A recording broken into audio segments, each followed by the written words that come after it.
જય શ્રી કૃષ્ણ। આજે આપણે બનાવીશું ચીઝ પનીર ગોટાળો। માટે મેં ઇન્ગ્રેડિયન્ટ્સ લઈ લીધા છે। કેપ્સિકમ એક લીધું છે, એને મોટા ટુકડા કરી લીધા છે, અને કાંદાના ટુકડા કરી લીધા છે મોટા, અને આદુ લસણની પેસ્ટ કરી લીધી છે, પછી ટમેટાની પ્યુરી, કાંદાની પ્યુરી, અને કાજુ અને મગજતરીના બી ને સકરટેટીના બીજ એ પલાળી દીધા હતા 10 મિનિટ દૂધમાં, અને પછી એને ક્રશ કરી લીધા છે। પછી 200 ગ્રામ મેં પનીર લીધું છે, 3 ચીઝ ક્યુબ લીધી છે, કસૂરી મેથી અને રૂટિંગના મસાલા બધા। હવે આપણે શાક બનાવવા માટે મેં બાઉલ લઈ લીધું છે, એમાં મેં જરૂર મુજબનું આપણે તેલ નાખીશું।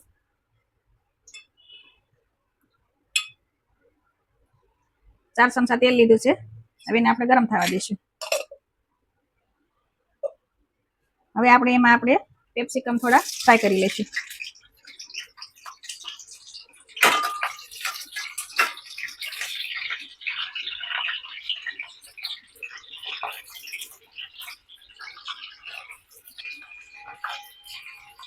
કેપ્સિકમ થોડા ફ્રાય થઈ જાય એટલે પછી આપણે એમાં કાંદા ફ્રાય કરી લઈશું। ફ્રાય કરવાથી શું શાક ઝડપથી બની જાય છે અને કચાશ ન રહે એટલા માટે।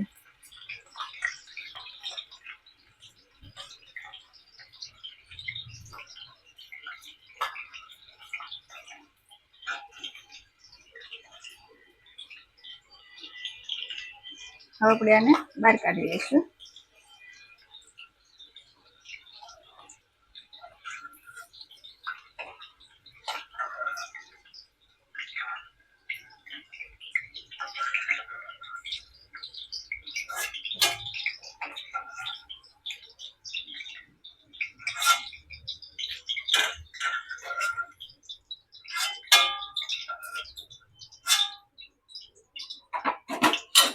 હવે આપણે એમાં કાંદા ફ્રાય કરી લઈશું।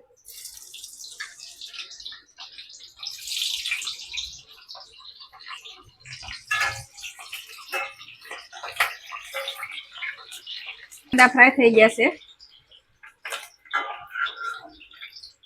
હવે આપણે એમાં વઘાર કરીશું।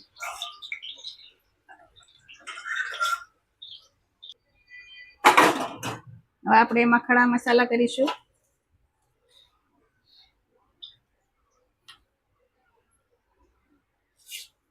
રાઈ નાખીશું, રાઈ જીરું નાખીને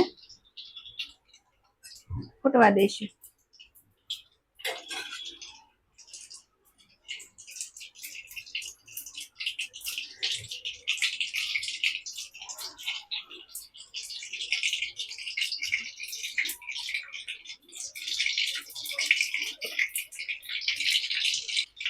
રાઈ હવે આપણી થઈ ગઈ છે। હવે એમાં આપણે આદુ ને જે લસણ ક્રશ કર્યું હતું એ આપણે પેસ્ટ નાખી દઈશું। થોડીક કચાશ એની દૂર થાય ત્યાં લગી આપણે સાતળવાનું છે।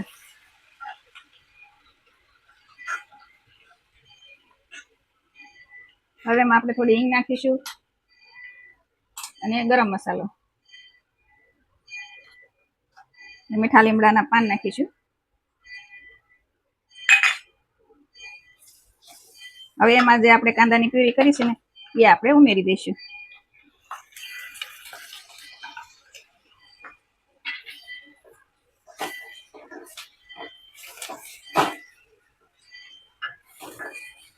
કાંદા હવે થોડાક આપણે બ્રાઉન થાય ત્યાં લગી થવા દઈશું, પછી એમાં આપણે મસાલા કરીશું। 1 ચમચી હળદર પાવડર, 2 ચમચી તીખું મરચું છે, તીખાશ તમે તમારા જે ખાતા હોય એ પ્રમાણે નાખવાની। 1 ચમચી હું કાશ્મીરી લાલ મિરચું નાખી રહી છું।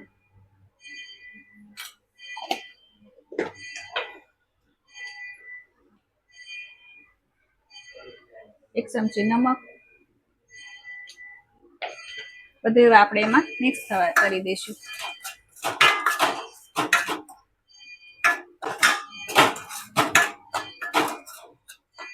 મસાલા મિક્સ થઈ ગયા છે, હવે આપણે જે ટમેટાની પ્યુરી કરી હતી ને એ હવે આપણે એમાં ઉમેરી દઈશું।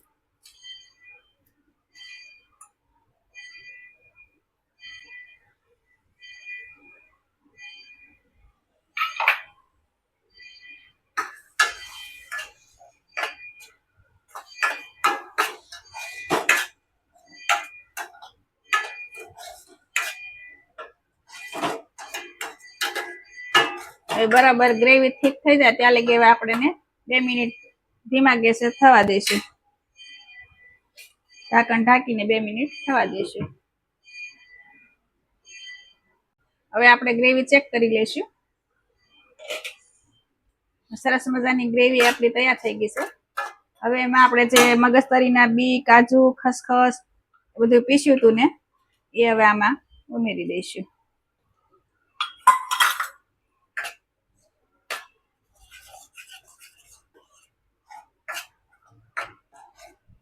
ગ્રેવી હવે આપણે બધું મિક્સ કરી દીધું છે. હવે એમાં આપણે જરૂર મુજબ થોડું પાણી ઉમેરીશું.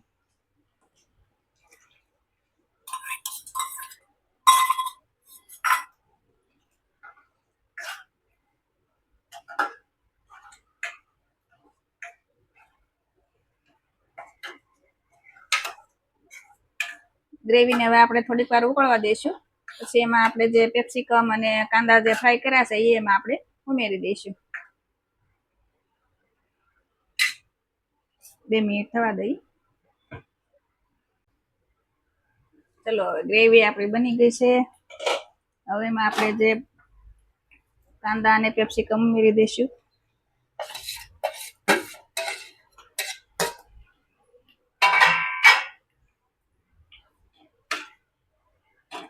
બધું મિક્સ કરી હવે આપણે એમાં ચીઝ અને પનીર છે એમાં આપણે ઉમેરી દઈશું.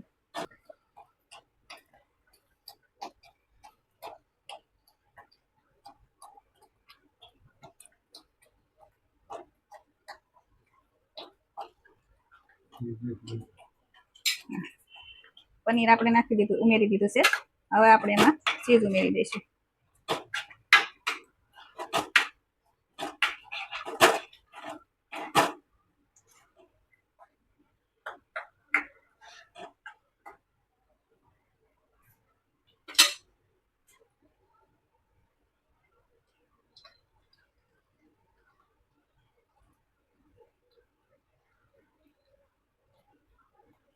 એમાં 3 ચીઝ ક્યુબ લીધી છે. તમે વધારે ઓછું પણ કરી શકો છો. ચીઝ પનીર તો બધાને ભાવતું જ હોય.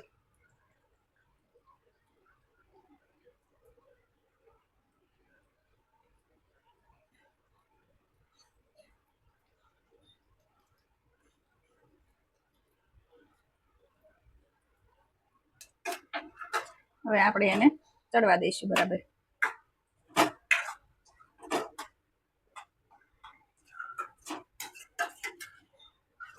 હવે ઢાંકણ ઢાંકી અને 2-3 મિનિટ સુધી અને હવે આપણે ઠીક થવા દઈશું. આપણે ચેક કરી લઈશું. તો સરસ મજાની ગ્રેવી આપણી રેડી થઈ ગઈ છે. શાક બનીને તૈયાર થઈ ગયું છે. હવે આપણે એમાં ઉપરથી થોડી કસૂરી મેથી નાખીશું.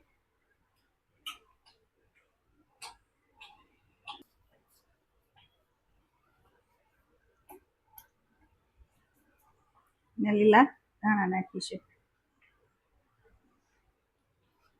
મિક્સ કરી દઈશું. તો સરસ મજાનું ક્રીમી ટેક્સચર વાળું સબ્જી આપણી બનીને તૈયાર થઈ ગઈ છે. હવે આપણે એને સર્વિંગ બાઉલમાં કાઢી લઈશું. તૈયાર થઈ ગયો છે આપણે ચીઝ પનીર ગોટાળો.